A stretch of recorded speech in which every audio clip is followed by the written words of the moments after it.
What's the biggest criticism of Harley Davidson over the last few years? Too expensive. Gone are the Dynas, the Sport Glide, the Electra Glide, and Road King Standard, the Standard Lowrider and Softail Slim and Standard, and the Evo Sportsters. In other words, all the bikes built to a price point. The company has scrapped most of its more affordable bikes in favor of more expensive, higher-end models which deliver better margins. And who can blame them? If you could make more money on each bike, wouldn't you? Well, maybe. Because there comes a point at which sales drop and you move less motorcycles and therefore make less money. And there may come a point where you piss off your customers and drive them away. Now, Harley Davidson did the first part of its 2026 model introduction, Chapter 1 as they called it. And while there was nothing revolutionary introduced yet, I guess we'll have to wait for the new Harley Davidson Sprint till January 14th at the earliest. There was something very significant that did happen. The 3 new models Harley is dropping are not really new, but less expensive. Hallelujah!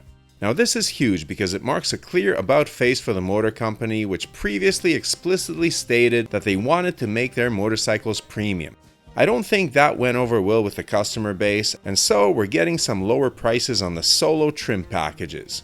For all the deets, stay tuned, and if you're enjoying the content, please consider subscribing to the channel, liking the video, and sharing it with friends.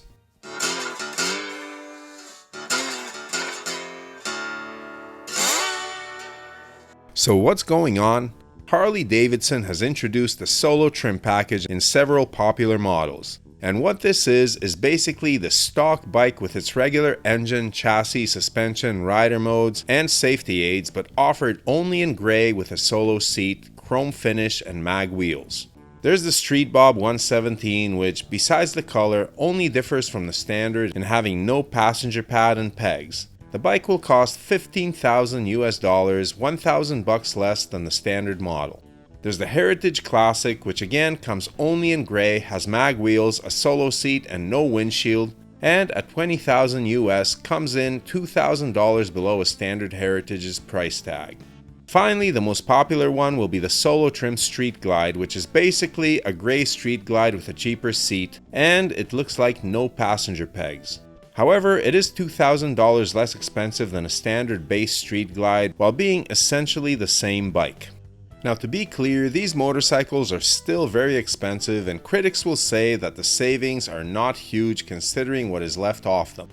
But there are a couple of types of riders who will benefit. The first is the rider who wants a big Harley Big Twin but for a more reasonable price. Maybe even someone who wants to save up and pay cash so they're not saddled with paying substantial interest on a monthly payment. The other is the customizer. Why get the expensive motorcycle when you're intending on swapping out the saddle, windshield, or wheels on it? Maybe you want a cool custom paint job and will feel bad for stripping an already nice Harley paint job off to apply a new one. If you were going to get a Heritage and swap out the windshield for a lower, higher, or tinted one, why pay for a motorcycle with a windshield? Conversely, if you get the Solo Trim Heritage without a windshield, you might be able to buy a stock quick release one from someone who replaced it on their bike and is now looking to sell the original. My philosophy with any kind of vehicle is to get the best chassis, suspension, and drivetrain possible for the least money, and when it comes to Milwaukee 8 bikes, these are the best bang for the buck deals. You will have to add some accessories because they are rather stripped down, but if you're really price sensitive, you can always look for deals on Facebook Marketplace. What you will have will be the 117 motor, which you won't get on older used bikes, and the 6-axis IMU with lean-sensitive ABS, traction control, and rider modes. On the Street Glide, you will also get the same infotainment package you see on other Harley baggers, even the CVOs. This is not the old Electra Glide standard, which didn't even come with a stereo. In addition to the Solo Trim package, Harley also released its bold new colors for 2026, and I'll sprinkle in footage and pictures of what's on offer in this video, so feel free to pause and zoom as you'd like. Personally, I'm way more into the tech and features on motorcycles than into colors, but even I have to concede that Harley does hands down the best paint in the business. Even the gray on the Solo trims looks pretty decent. And that color, by the way, is going to be a bit darker this year as it will have some ground up used tires mixed in. This is supposed to make it more durable and easier to buff out in case of scratches. I don't mind the gray, but would prefer the Solo Trim bikes to be black. It doesn't have to be some shimmery mix that sparkles in the sunlight, just plain black is fine. It goes with everything and never looks bad on a Harley. As for genuinely new models, we'll have to wait for Chapter 2 of the reveal on January 14th. If the teaser picture is any clue, you'll see a lot of baggers and many new bikes with trunks, including what might be a Pan America. Nothing here looks like the rumored entry-level Harley Sprint though, a motorcycle that I know everyone is curious about, but I hope to see that bike in January or maybe shortly after in its own dedicated introduction. And despite the fact that Harley-Davidson has not introduced any new bikes yet, I do think that the news is significant as the rollout of the Solo trim signals a big pivot in company philosophy. You can either be a premium brand or the working man brand, but not both. Under CEO Jochen Zeist, Harley tried the premium route and pissed off a lot of customers. Hopefully now we'll see more value for the dollar, which might shrink the margins on each individual unit, but might also make up for that by selling more bikes.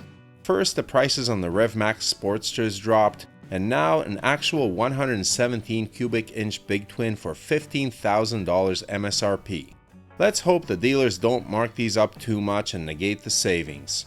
So, I'm glad to see prices coming down. With the cost of living these days, young people are hurting, and it's nice to see some new Harleys at prices more attainable than we are used to.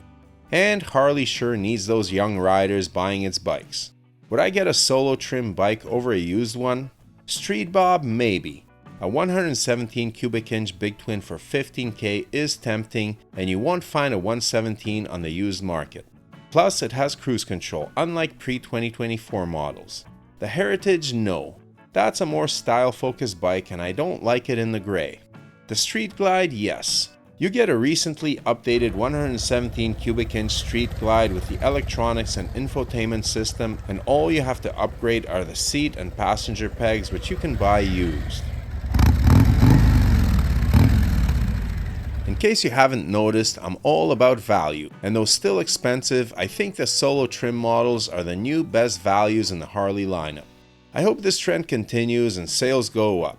2025 has not been a great year for Harley, to put it mildly. I'll have to make a video about that soon. But what do you think of this new development? Should Harley-Davidson prioritize the premium side of the market, go back to its working class roots, or try to straddle both? Would a couple of thousand off MSRP make you more likely to buy a new Harley instead of a used one? Please share your thoughts in the comments below. Ride safe, check out some of these other videos that might be of interest to you, and may the spokes be with you.